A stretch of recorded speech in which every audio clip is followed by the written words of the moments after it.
Have you ever wondered if the life you're living is truly fulfilling? Is there something missing? Something truly essential? Yes, I know what you're missing. I know what's not there when you stare at the ceiling at night, trying to fall asleep, and I'll tell you what it is. It's, of course, a lupine wife, a girl that will follow you wherever you go, pull her own weight, and has some great potential for doing all sorts of things together. What's there not to like? What's up? You're saying you can't get a half-wolf wife, and you're not a degenerate? Watching this video already means the latter is a lie, but if you find a girl you can put fake fluffy wolf ears on, I'd say you're set. I'll show you in the example of one lucky man. This story might take a while, so sit down comfortably, get a snack and listen up. In the royal capital of Paluma, Banaza is giving money to a demi-human. While he tries to decline his gift, a bunch of men are calling him a weirdo. A girl named Quinn tells him to accept it and have a nice meal. The other guys thank him for his generosity. Banaza feels sad that demi-humans are treated differently. Suddenly, his body glows and disappears.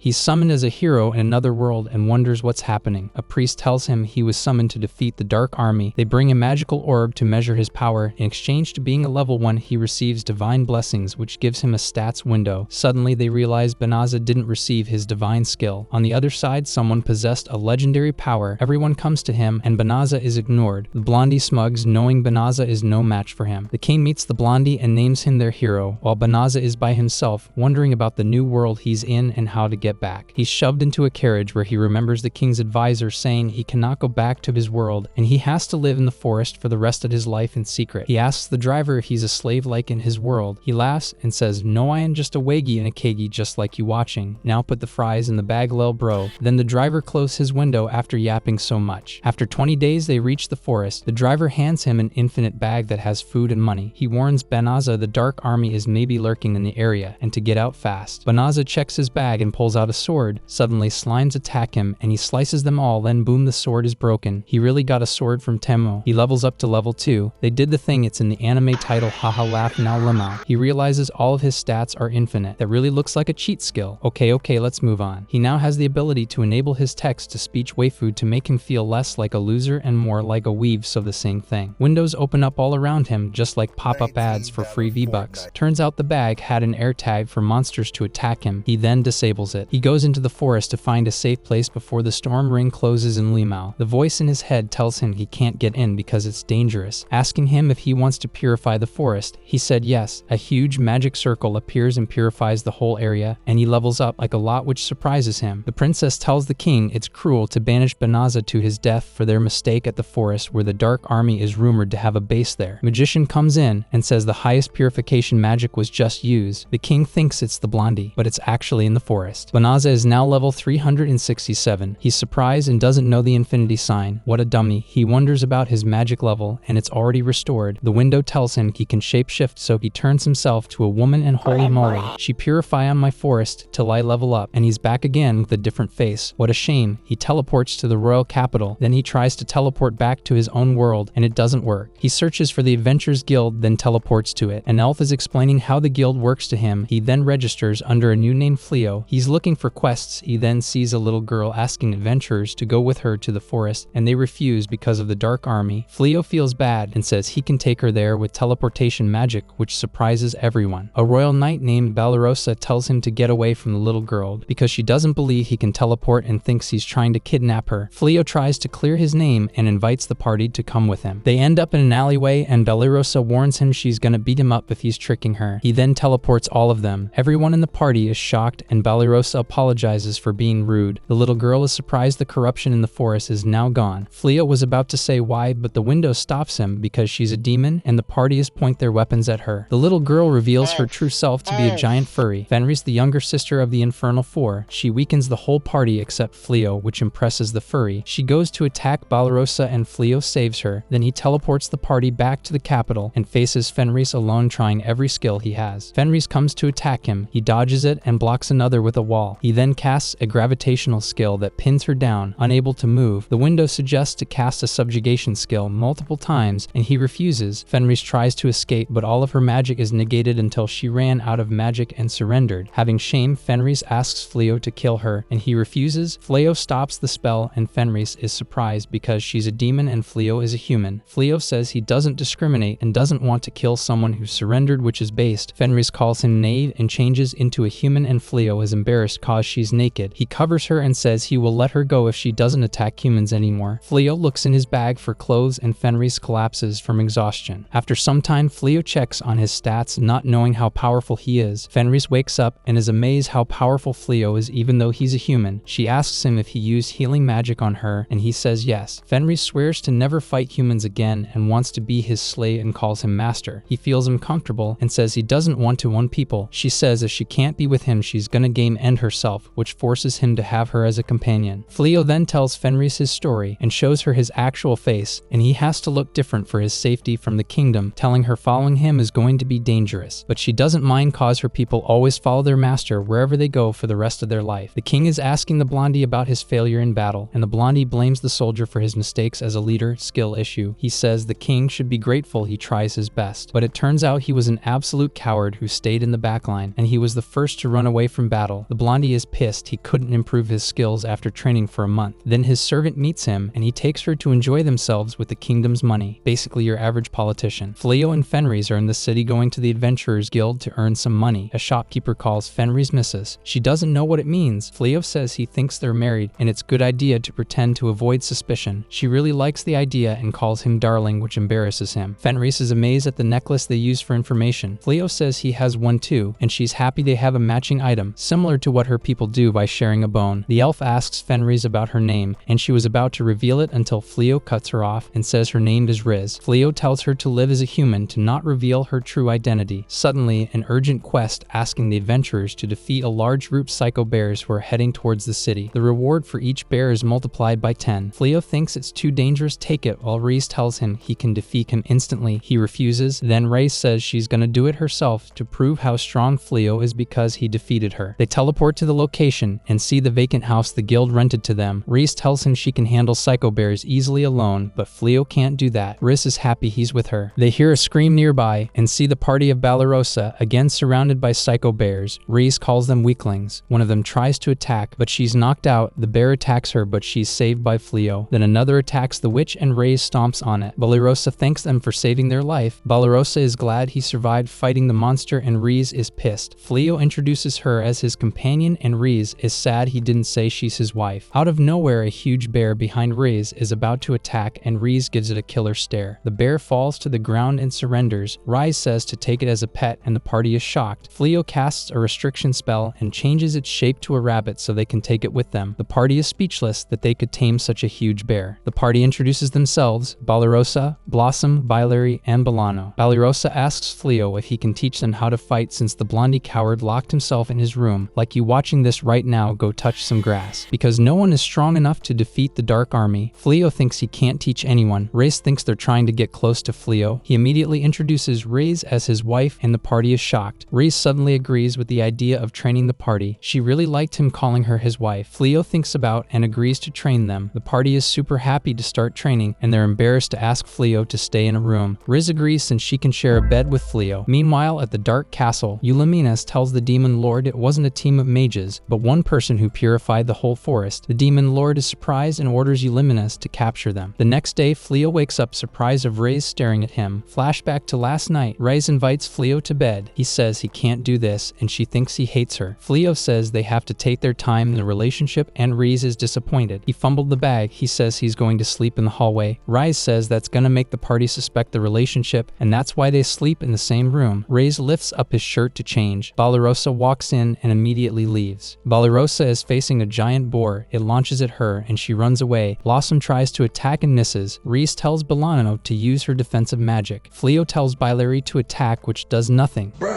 The defensive magic is gone, and the whole party runs away. Fleo gives the party a big room for them. Balarosa asks if they can really use it, and Fleo says of course, so they can have a place to rest after training. RIZZ tells Fleo the food is ready, and it turns out to be raw meat. Fleo says it's best eaten cooked, which confuses RIZZ. It's done after a while, and they ask Fleo if he used magic, which he says no, I like to cook.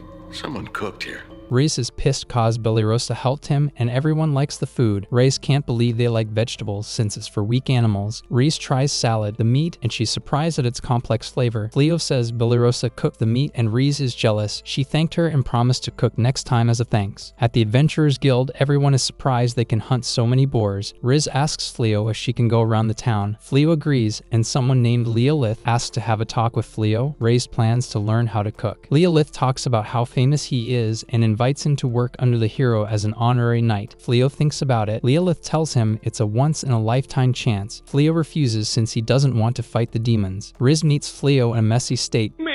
Turns out she tried to cook. Never let her cook again, bro. She failed every task and burnt the whole kitchen, but she still won't give up. Meanwhile, the hero is sitting with his harem when he learns of a strong warrior. The blondie orders for him to be brought and work under him as soon as possible. A month later, and Fleo still refuses the hero invitation, and RIZZ is pissed. Fleo checks on Blossom at the field. She says the rabbit is helping her and leave the field work to them. Bilary tells RIZZ she can't shoot at the birds cause they're cute. Fleo gives Belana a ring to increase her magic. Belana tries to put it in her ring finger when RIZZ appears behind her not to do it or else. Bellirosa is screaming defending against a monster. RIZZ finishes it in one blow and tells her to drop the weak act in front of her husband. That's when she notices someone watching them. RIZZ invites everyone to eat and they're surprised it tastes really good. Fleo asks her when did she learn how to cook and RIZZ reveals she was taking cooking class when he was busy at the guild. She said it took her a lot of time but she managed at the end. She tells Fleo to try her curry and he loves it which makes her happy. Euliminus is shocked to see the Dark Army's most feared warrior surrounded by humans. That's when RIZZ is behind her and asks what is she doing here. Fleo gives her tea and RIZZ asks her again. Euliminus said she was investigating the area and came across this house. RIZZ says she's now living with her husband which surprises Euliminus. She's wonder how she can't read Fleo's stats at all. Euliminus asks about what happened in the forest and Fleo says maybe the purification spell really worked. Euliminus is shocked and says Fleo killed RIZZ's brother with the spell which surprises Fleo. RIZZ basically says her brother had skill issue to be killed that easily. Turns out the party heard everything. Euliminus asks Fleo to spar with her to see how strong he really is. RIZZ tells Fleo to refuse cause she must be planning to make out with him, which pisses Euliminus off. They start the fight and Euliminus jumps off and casts 2 spells and Fleo dispels both at once then restrains her and Euliminus surrenders. The next day Fleo apologizes to the party for hiding RIZZ's identity and understands if they have to report it. RIZZ says she's not part of the Dark Army anymore. The party says they won't have to since RIZZ also trained them and they can't betray her. RIZZ thanks them. Suddenly Euliminus comes back with a fleet of dragons saying she would let Fleo live if he joins the Dark Army, but Fleo is so amazed at the dragons. Euliminus is pissed and attacks and Fleo counters with a giant lightning attack. Euliminus can't believe and the rest of the dragons ran away. Blossom wishes if she could earn a Dragon Slayer title and Fleo helps her by enchanting her tool which pierces the dragon. The Demon Lord is wondering how a mere adventurer wields so much power and he decides to face Fleo. Fleo puts a barrier around the house to detect incoming enemies. RIZZ says she's gonna be up the cat girl if she comes again. Fleo then remembers the fact he killed RIZZ's brother. Blossom is staring at her stats. She can't believe she got the Dragon Slayer title. Belano asks Bellirosa where she's going and she replies to hunt magic beasts, and the party is impressed by Bellirosa's motivation. Bellirosa tried to act cool, but she really wanted that title, thinking if only she got the title, she would bring the noble status to her household. A strange man asks Bellirosa for directions to an old friend house. Bellirosa is suspicious of him and asks if his friend is Fleo or his wife. He says his wife. She draws her sword asking him about his affiliation with the Dark Army. The man says he is from the Dark Army but not here to fight, tells her to give RIZZ a message and leaves. She asks for his name and he replies Gozel. Fleo and RIZZ rush to Bellirosa. Bellirosa says a man named Gozel passed by. Fleo says his barrier detected someone with the Demon Lord title. Bellirosa can't believe it. RIZZ says his real name is Toll. Bellirosa is super scared cause she raised a sword on the Demon Lord. The next day, Gozel comes and Fleo welcomes him. Bellirosa was scared and ended up next to him. Gozel asks Fleo to join the Dark Army and he declines. Gozel wonder why he didn't join the king's side yet. Fleo says he doesn't pick a side since he's from another world and asks why are they fighting this war. Gozel then explains the reason behind the war, saying it spanned for 500 years and the humans oppressed the demons back then. Fleo asks him if he wishes to stop the war. Gozel replies he doesn't want to rule the world but he has his duty to protect his people. He reveals his his aura to Fleo, but Fleo doesn't care, which impresses Josel and says he didn't give up on recruiting him. He's also impressed that Balarosa wasn't phased at all. Turns out she was frozen in place. Later, Balarosa wakes up and comes downstairs to see Josel is back again having breakfast. RIZZ tells him to leave after he's done. Josel invites Balarosa to eat and she says she has to change. After a while, Balarosa is heading outside looking where Josel is. He says he wants to have a talk. She runs away to go sword training, and day after day, he keeps meeting her and she comes up with another excuse to run away. Josel is impressed that she's a hard worker. Bro, get a hint. A spy reports to the king about a demon who visits Fleo often. The king is pissed, thinking he's siding with the Dark Army. The princess tells him they can't confirm if Fleo is in the Dark Army side and asks the king not to send soldiers or they will upset Fleo. She tells the king to have a conversation with Fleo. The king ignores her advice. Blondie comes in asking for soldiers to force Fleo to obey the king. Meanwhile, in the Dark Castle, Eulymianus tells Josel it's dangerous to frequent Fleo's house. Josel says he's more understanding than the king and he should have Fleo by his side. Eulymianus is worried cause some people among the ranks are speaking ill of Josel. RIZZ asks Fleo what he's up to and he's thinking of selling some gear he's working on. It still needs to go through more trial to make one he can sell to make a business to rely on for both of them. RIZZ asks him if he thinks he made the right choice to refuse to join the hero party cause he can make more money that way. She asks if he did that for her and he says it's not. It's because he's so powerful. He rather doesn't fight anyone if he doesn't have to, and RIZZ admires that about him. There's a knock on the door and it's the Blondie with his soldiers. The Blondie says he knows about his contact with the demon lord and gives him a choice to join him as a subordinate or declare him as an enemy informant. Blondie thinks he nailed the performance, indulging in his fantasy of becoming a legend until Fleo brings him back to reality, saying he doesn't want to choose either, saying he doesn't side with Hero nor the Dark Army. The hero calls him a traitor. Balarosa calls the hero out for his tyranny. Hero looks around and tells Fleo these people must work with you. Blondie threatens to arrest everyone for treason unless they convince him to join. Fleo is fed up. He tells Blondie he doesn't want to choose nor fight and says to go somewhere else, and everyone wants to join him. Balarosa thanks Fleo for training her and seeing the demons as equal, and everyone agrees. Fleo then casts teleportation. Blondie can't believe he used a spell he can't use. The soldiers are amazed that Fleo managed to teleport the house too. A soldier spots Josel and they surround him. Josel thinks Fleo set him up and he lashes out calling for his army to attack the kingdom, and the whole army mobilizes. Blondie of course runs away like a coward. Fleo teleported the house and the field somewhere else far from the capital so that neither the hero nor the demon lord can find him, which relieves Balarosa. Fleo apologizes to RIZZ for the trouble, but she's happy to be with him anywhere he goes, and they go to have dinner and the party joins them. The demon army advances, taking town after town until they get to the northern stronghold. A messenger soldier tells the king that the stronghold's magic barrier is still holding, but not for long. When the king asks what the blonde twink is doing, the messenger says that he has locked himself in the southern stronghold like a scared little girl. The king shouts at the messenger to summon the Blondie at once, and a mage approaches the king and advises him to assemble all the mages in the kingdom to cast purification and drive the demons out. Meanwhile, the demon king, Josel, gets his own report on the conflict from Greenel, a tan lowly ninja with elf ears. We're really assembling a character with too many attributes here. When Josel gives the order to retreat, Eulymianus is surprised to hear that and asks him why. As smart as he is, he realizes the kingdom is going to cast purification soon and so wants his troops to not be hit. Purification is cast and the king casts the spell too. A huge magic circle spreads out and cleanses all evil. Far away from the conflict, Fleo comes back home from some errands and immediately gets caught in a hug from RIZZ. Wagging her tail, she offers him dinner, a bath, or of course, a hot steamy session of grooming. Like hair grooming, nothing weird. Blushing Fleo takes the offer of dinner first. During tea time, RIZZ asks Fleo if he found a shop to do business with, and Fleo says that he's still looking and there's a lot of shops in Hato, the town they're near. Blossom adds that she'd like to sell her veggies to the townsfolk too to make money. Bilary says she'd like to raise horses to rent out to pull carts. Meanwhile, Balarosa and Bolano get kinda depressed because they feel like deadbeats. RIZZ generously says that it's her job to look after the pack, to which Balarosa gets even more depressed. Fleo tries to cheer them up by talking about dividing up housework so they feel better, and they thank him. In the castle, most of the mages who participated in the purification are comatose from depleting their magic, including the king. The spell will hold for 3 months. Princess assumes the role of the leader in her father's absence. Her first order is kicking out the Blondie and stripping him of the hero title, since he was completely useless the whole time. The advisors are surprised by this, thinking that the kingdom will be defenseless without a hero, and ask if they would need to summon other heroes again. Since they can't do that with all the mages being so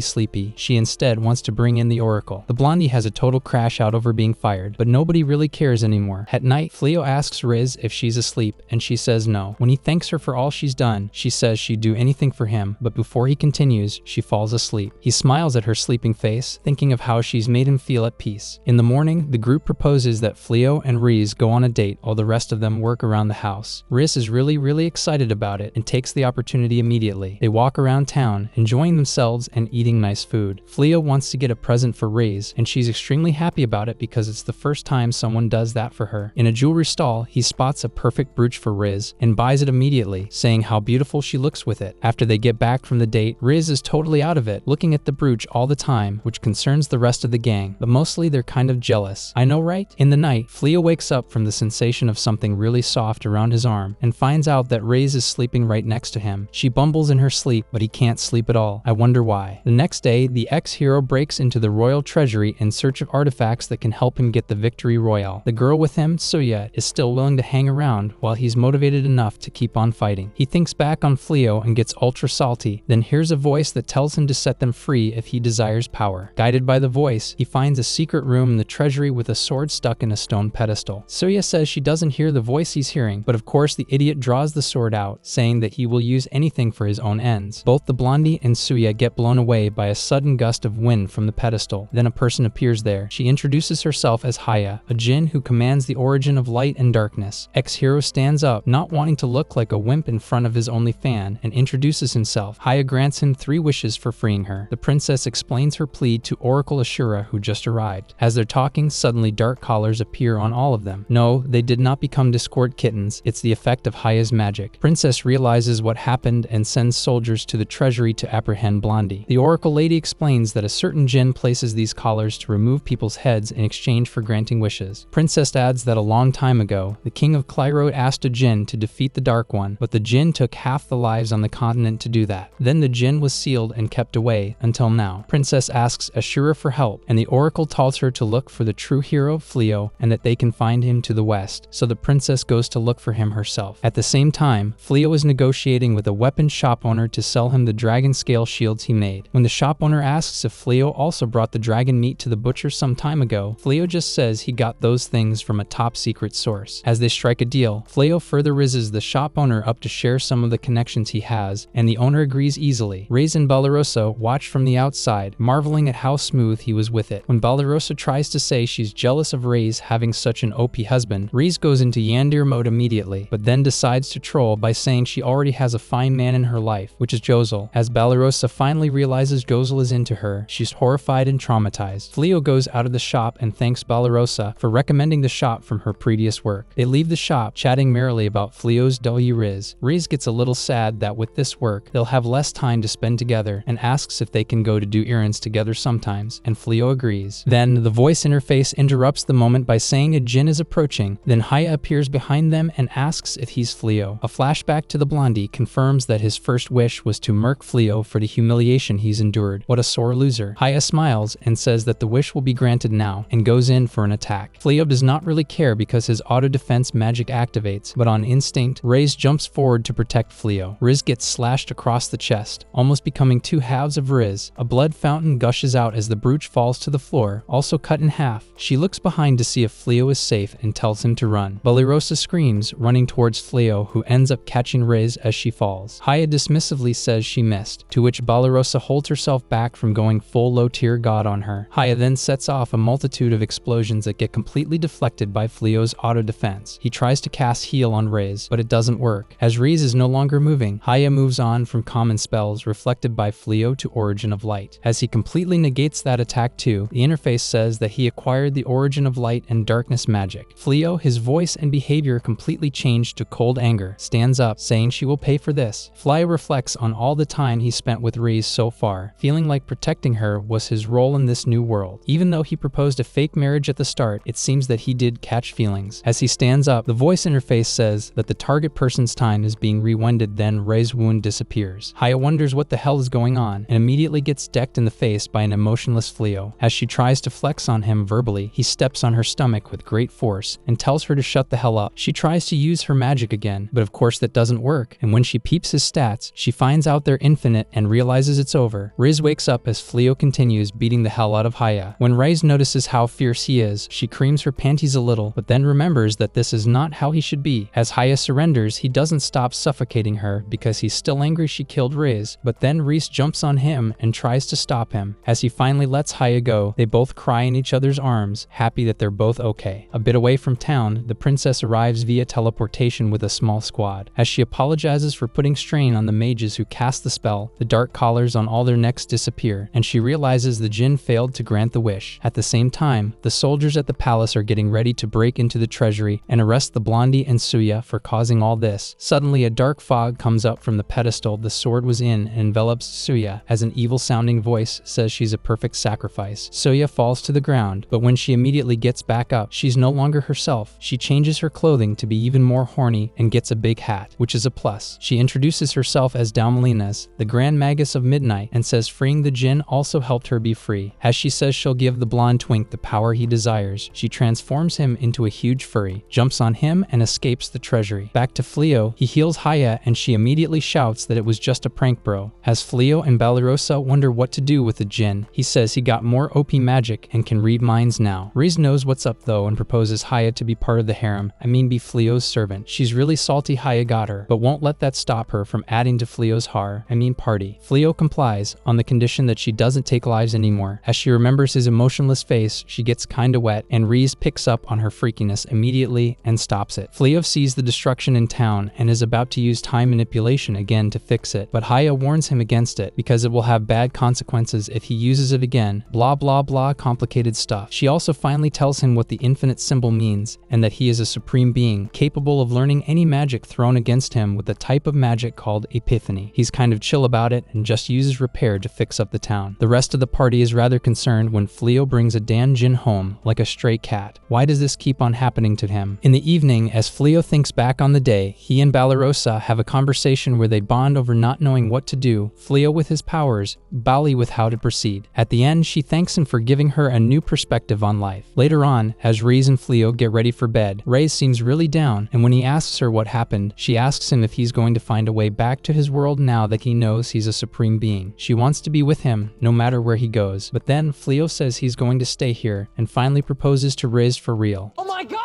Okay, it's happening! Everybody stay calm! He can't see a life without RIZZ in it anymore. As they kiss, RIZZ asks to see Fleo's original appearance, but he's so used to his new one he's willing to let it go completely. Then they prepare to do what I do to your mom every night, but they notice Haya standing next to the bed, fully intent on watching the entire time. Damn, at least get her a chair or something. Then Haya proposes to be invisible during the whole breeding process, which is even worse. The rest of the party hears the whole exchange clearly, blushing all the while. The princess is looking for Fleo all over town, but to no avail. Meanwhile, Fleo and the harem are having a delicious meal, this time with Haya helping with the cooking. Then RIZZ drops all the cleaning chores onto Haya, which the djinn accepts easily, but the rest of the gang feel even more like freeloaders this way. Fleo asks Haya to not call him the Supreme One all the time, but she does not stop glazing him. Blossom gets even more motivated to work with the fields, helped by the big magical beast friend Side. Meanwhile, Bilary gets, licked all over by horses for some reason. Do they see her as a big carrot? Bilana reflects on her ambitions as a mage and decides she wants to learn a lot more spells, but then her thoughts get interrupted by a scream. Looks like a magical horse got into the field somehow and Blossom is screaming about it. The horse goes straight for Bilary and Bilano, probably to lick Bilary too, but Bilano successfully casts a protection spell to repel the horse. Balarosa runs up and says it's all her fault since she didn't want to kill it, so the horse ran off, but when she gets her sword out, Bilary quickly gets an idea on how to calm the horse. She tells Side to transform back into his small and cute form, then skillfully mounts the horse and stops it from freaking out. Then Bilary gets one more idea about the land surrounding the house. Fleo and RIZZ are headed out on errands in town, and RIZZ is really happy they're alone for once and can be as lovey-dovey as they want. As Fleo gets to the armor shop and negotiates with the seller offers Fleo a choice to adorn one of his armors with precious gems. One beautiful blue gem called the Lightstone catches his eye. As RIZZ is outside fangirling over how cool Fleo looks while he's working, and the princess is around too, still looking for him, the sky goes dark and Damalinas appears with Blondie turned furry. The sexy witch approaches the princess and her guard detail, destroying the town around her, and Fleo and RIZZ run into Haya while getting to that location. Haya explains that Damalinas used to be the most powerful maid in the kingdom, but resorted to dark magic and was sealed within the pedestal in the treasury. Haya asks if she can defeat the horny witch by herself, and Fleo agrees, then goes to help evacuate the town dwellers. As only a soul guy remains near the princess to protect her, the only thing she can do is glare at the witch. Damalinas Damalina likes her stare but goes in for the kill, then gets stopped by Haya easily. Both magic and physical attacks don't work on Haya, so the witch makes the blonde furry really big. Then Fleo arrives and stops everything in a second because we don't deserve cool shonen fights, and Haya apologizes for putting him through the trouble of doing that and says she can at least finish her off. She exorcises the witch's spirit from Soya's body and turns the spirit into a small orb, and the blondie goes back to normal too. Then Haya swallows the small orb and you all discover a new weird kink. Now Damalina is stuck inside Haya's mind forever. Dan, I wish this were me. Just then, the princess finally spots Fleo and introduces herself. She apologizes to Fleo for how they treated him and tells him they laid off the blondie for being a piece of shit. Then she asks him to be their kingdom's one true hero, and he, of course, refuses because he wants a peaceful life with his wolf girl wife. When Fleo and RIZZ come back home, his harem wives, the deadbeats, Ballerossa's party asks him to expand his property so they could grow more veggies and raise magical horses. When Fleo estimates how much the land would cost, they lose it and scream in fear, yeah, me too. He offers to buy the land for them, but they're not satisfied with this arrangement, so in the end he asks for 30% of the profit and they accept happily. As they start working on the new land, Fleo proposes to grow harder to raise plants with the help of Haya's magic, and at first Blossom refuses outright, but then Belano comes in and says she'd like to see how magic and hard work can be effective together. Turns out the little witch will be attending the Hodo College of Magic, and as a teacher to boot because Fleo ended up teaching her a lot of cool magic. When Blossom is still doubtful of the magical additions, Fleo asks her to try out magic on a small section of the farm and see how it goes, and Blossom agrees this time. Only Ballerossa is the one undecided on the future. Looking at the party being happy, Fleo tells RIZZ that he wants to open his own shop someday, and RIZZ is hyped and says she'll tell her friends to visit it, to which Fleo